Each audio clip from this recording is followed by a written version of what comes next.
Here are some creative techniques that'll help keep you on the right track toward that promising future.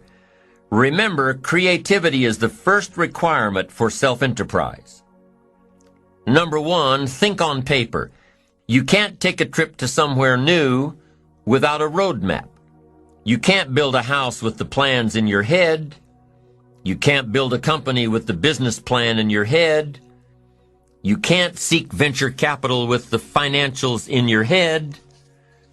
But here's what you can do. Put it all on paper. Your roadmap, your blueprints, your business plan, your financial projections. When you put it on paper, you can analyze your path, solve your problems, and isolate what works and what doesn't. You can use this for your life as well. If you're faced with a mental roadblock, put it all down on paper. When you put a problem on paper, you take the emotion out of it. With the emotion gone, you can look at the roadblock objectively. You can figure out what you did right, and you can figure out what you did wrong. You can figure out how to change it. So here's what you do. Pick a problem out of your head and pull out a piece of paper, then draw a line down the middle. On the left-hand side, jot down the problem. Just what is the problem? Write it out. We've got so much going on in our heads that we can't figure things out until we take a piece of it out and put it on paper. What is the problem? This is the problem. State it the best you can. Now, on the other side of this paper, you put the answers or the solutions. And I've got 3 questions to ask in order to find the answers. And by the way, these 3 questions can be used to solve almost any problem. Here they are. The first question you need to write down is this: what can I do? What can I do? Because you don't want to go any further than that if you can solve it yourself. What can I do? Then what you do is develop working papers. You start jotting down. I could do number 1. I could do number 2. I could do number 3. Here's some alternatives. Then you start analyzing them. Let's see, number 3. No, that one would take too long. I haven't got that much time.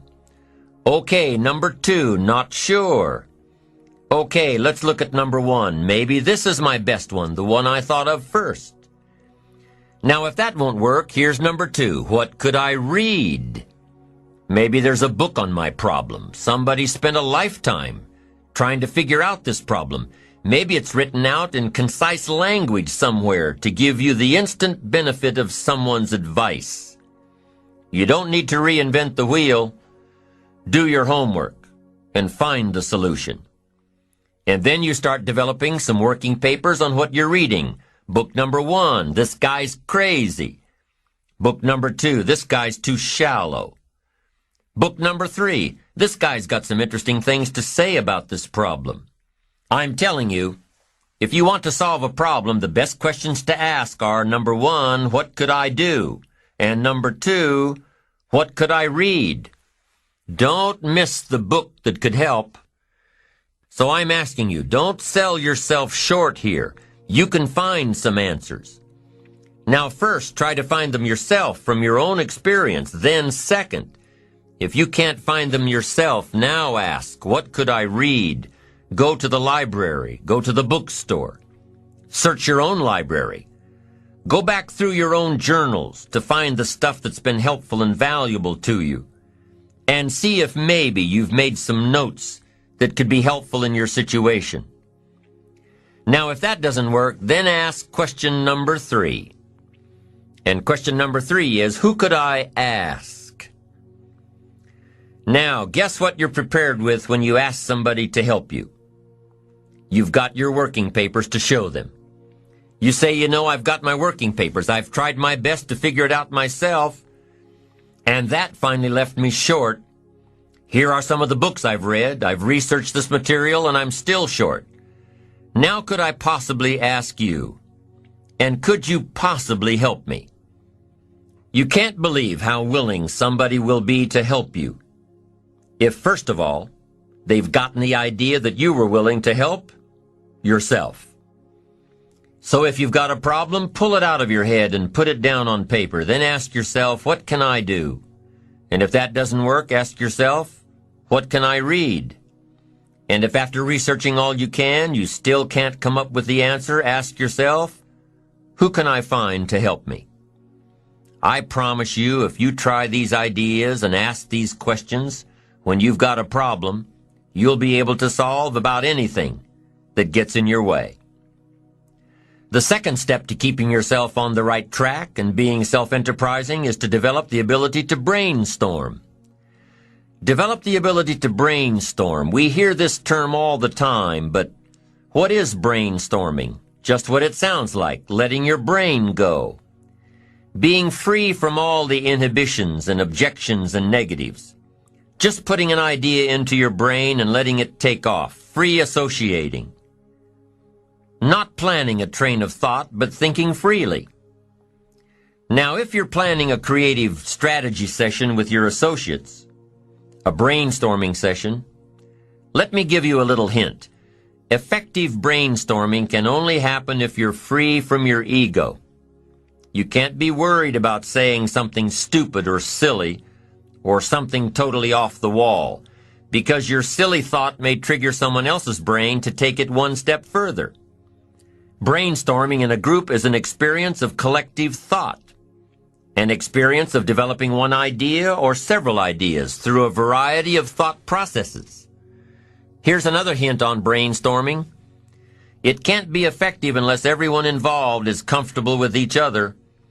If you don't feel comfortable within the group, you may withhold the very thought that provides the solution to the problem. You may withhold it because you don't want to appear stupid. How do you think all the advertisements you see on TV and in the magazines get created? How do you think some of those crazy campaigns are born? The process happens through hours and hours of creative brainstorming and working papers.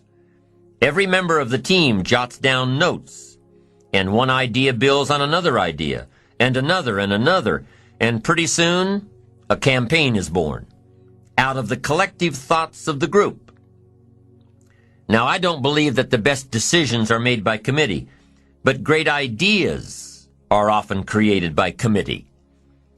That's number 2 to keeping on the track of self-enterprise. Finding answers through brainstorming, whether you're letting your brain go by itself or whether you're part of a group. Brainstorming can often lead you to solutions. Solutions you'd never have thought of if you'd imposed parameters on your thought process.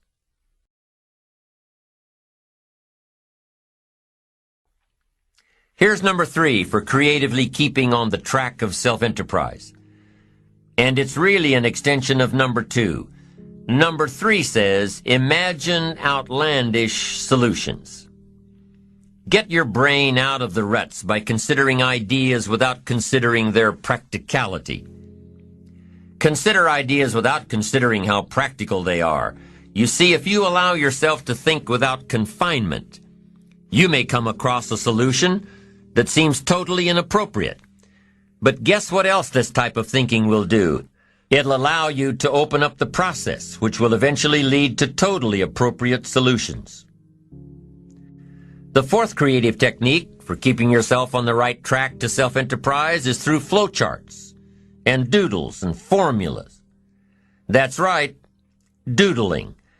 The thing you got in trouble for in grade school is actually quite stimulating to the brain, because the way you think while doodling is quite different than the way you think while creating a flowchart or writing a formula.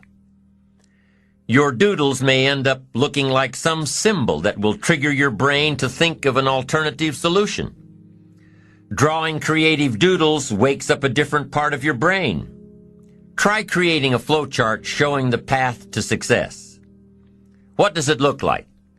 Is it a straight course? Is it a varied course? Does it have a lot of curves and corners and different angles? Try creating a flowchart to success. It doesn't matter if it ends up being accurate or not. What matters is that it's stimulating the creative thought process. And once you awaken that creative part of you, you'll be amazed at the opportunities that were always there ones you never saw before. It's all a matter of how you look at life and opportunities. The fifth method of creatively staying on the self-enterprising track is to access the information highway. It's amazing the kind of information that comes across the phone lines these days. With your computer, either your home computer or the one you've got at work, you can go online with hundreds of services. You can access stock quotes. You can access worldwide newspapers. You can do research. You can call up a bulletin board and directly ask questions of other users. You can make new contacts, develop an entirely new network. By taking advantage of the electronic age, you can learn more than you could otherwise learn, meet people that you'd otherwise never meet. You can find information that your library may not have. You can share information and transfer files that you've never before been able to share. Many people are afraid of their computers. They don't take advantage of all their system has to offer. Work with your computer. Find out what types of information and services you can access. Use it as a new resource, a new specialized resource that's yours for the taking. The sixth technique for staying on track: commit yourself to learning. Feed your mind. Sharpen your interest in two major subjects, life and people. Learn how you can better interact with others. Learn more on how to get the most from life. Learn all that you can so that you can become all that you can become. Learning is the beginning of a life worth living. Learning is the beginning of wealth. Learning is the beginning of happiness. Learning is the beginning of health. Learning is the beginning of spirituality and faith.